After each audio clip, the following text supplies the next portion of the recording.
Hey YouTube, doing a wee bit of a shootout here. We've got a current model 2020 brand spanking new Epiphone Les Paul Custom Pro and a 9-year-old 2011 vintage LP 100, LP V100. So it's kind of like Epiphone versus vintage sort of thing. They're both set neck. They're both sort of Les Paul standards.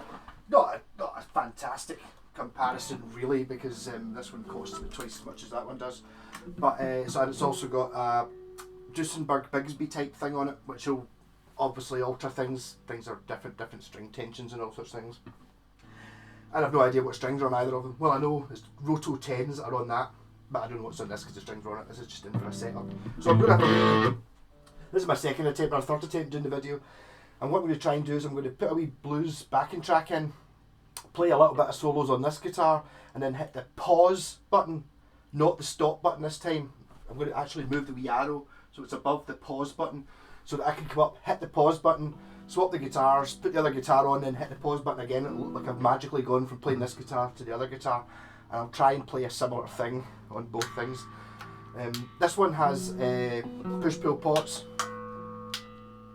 on each of these for coil splits, and it's also got the Peter Green phase switch, whereas the vintage one doesn't have any of those things, but I fitted the Peter Green phase switch, so those are the sounds I'll be using. So the rhythm track that I'm about to put just now, I'm going to use this one in 2 single coils just because it's got them. Just a simple bluesy thing.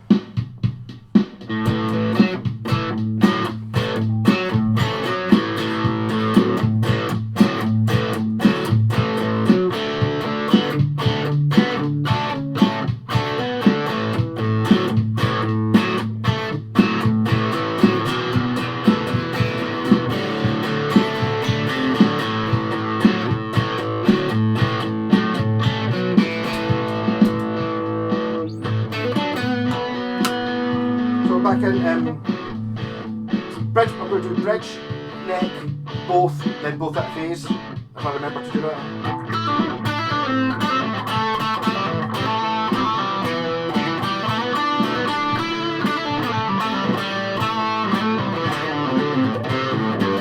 Start with that one.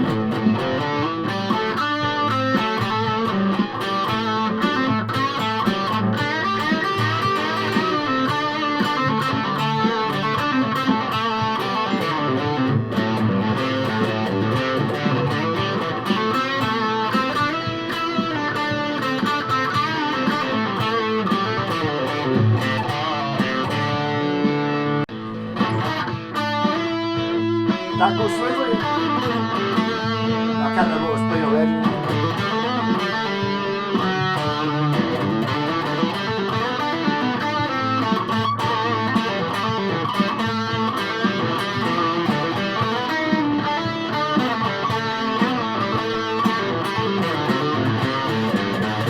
Yeah.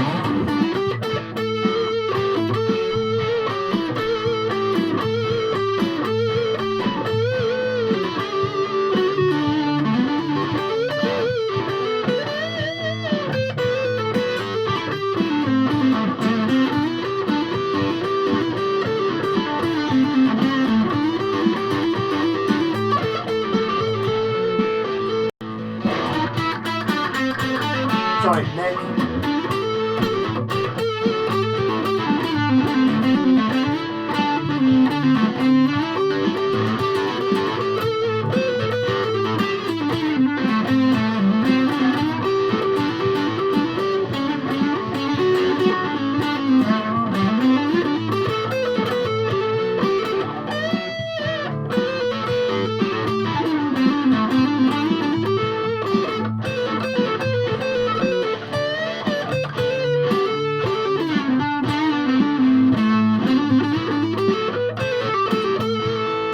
Pickups.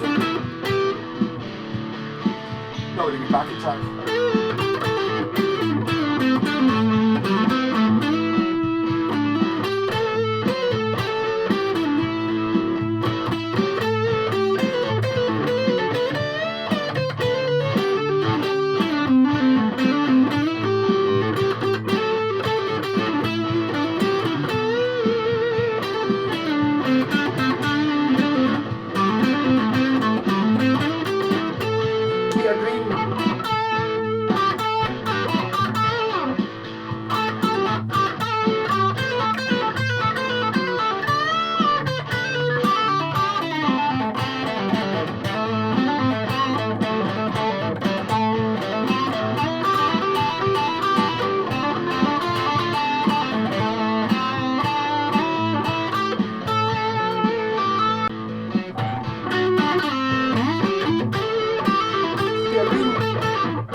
idea what I played on the other guitar. Can't remember what I played the last bar.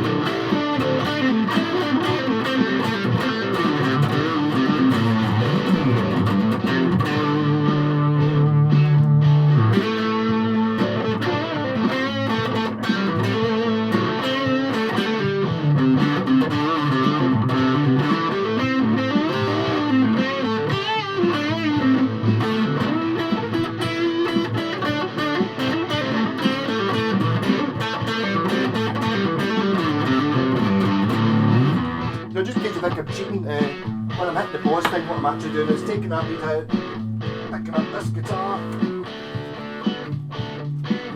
So the first transition with the backing track actually flows through. I'd imagine it's going to be pretty jumpy. So,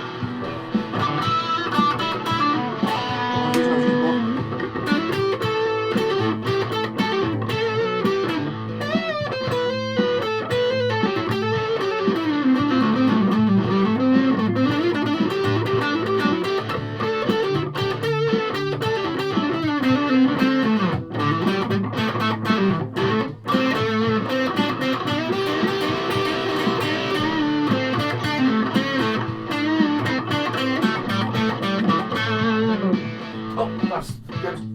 I was going to press the stop button there. I'm not ready quite to do that yet.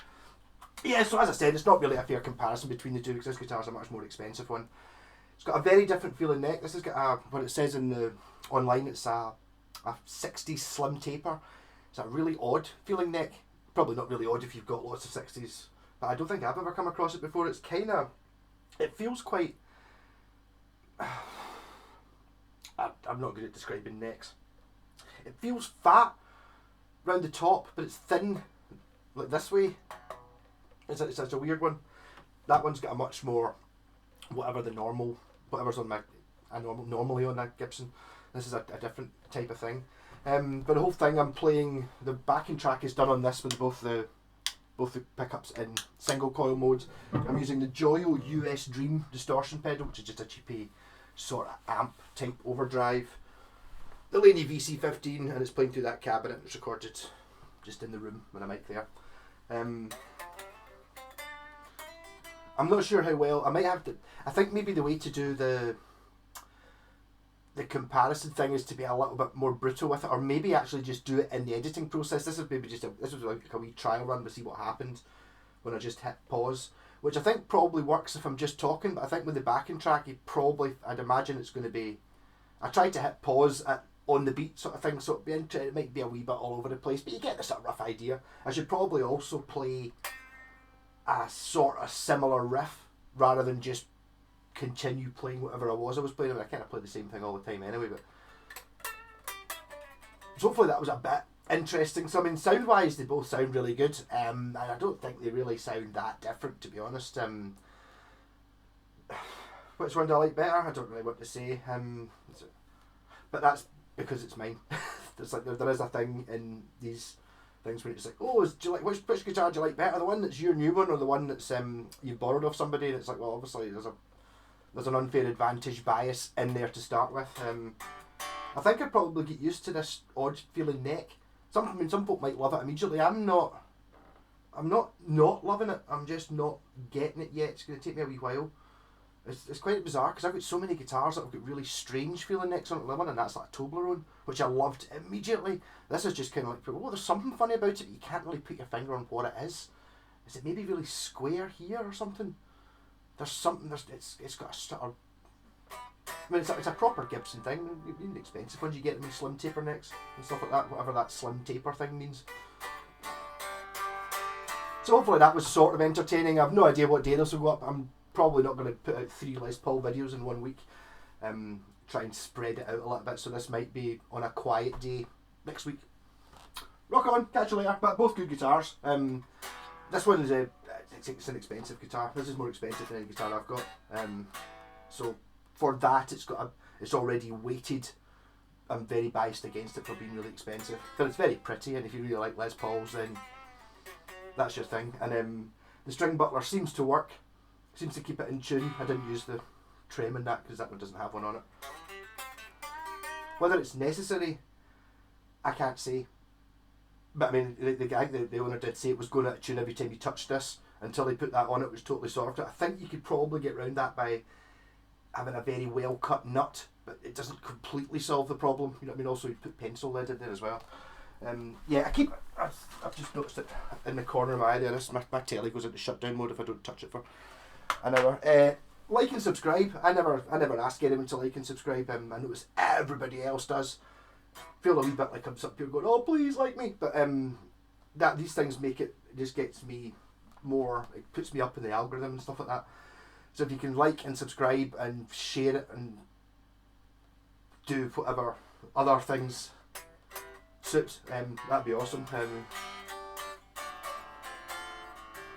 I'll do more videos. Any guitars you want me to try and compare to each other? I mean, I don't think I'll do it this way unless this works out really well. I don't think it has. I think when I go up and hit the pause button, it's going to be. I might have to do it a bit more. You know, I'll edit the two bits together somehow. I wonder if I can. I see that. I should be thinking on screen. Anyway, I'm trying. There'll be some easy way of doing it to flip between the two, where I don't have to actually physically pick up the guitar and take it off. If I do like the 4 pickup sounds on this guitar, a bar each, and then do the 4 pickups on that one, a bar each, and then I'll probably be able to cut them with editing. If editing's quite difficult and it takes a long time. I'm not surprised people say, oh, it takes 8 hours to edit a video and stuff like that. Well, obviously it takes me no hours to edit any videos because I don't edit any, until I was doing that Trade Tuesday one the other day when I accidentally shot far too much stuff when I was out in the car, because I was in the car for 2 hours bored talking. So it's like editing is a long and laborious and not really that much fun thing to do, if I'm honest. See the number of times I heard myself say the same line, you're just like, you're sick of it. I'm surprised that these people can, once they've edited their video, they ever want to watch it ever again. Whereas at least mine, I do the video now, so I'm listening to it right now, and then I've been doing it less and less. I will maybe watch the first 5 minutes to make sure the sound's on, sort of thing, and you can hear everything, and then I'll put it online, and then I'll maybe not watch it again. So I'm really watching them sort of, including doing it 1.5 times. So I'm not that, but if you're editing it, you're watching it 50 times each bit, and it must be pure disheartening. So I feel for all the editors out there. I don't know how much fun that would be. So rock on. Oh, not the pause, the stop button this time.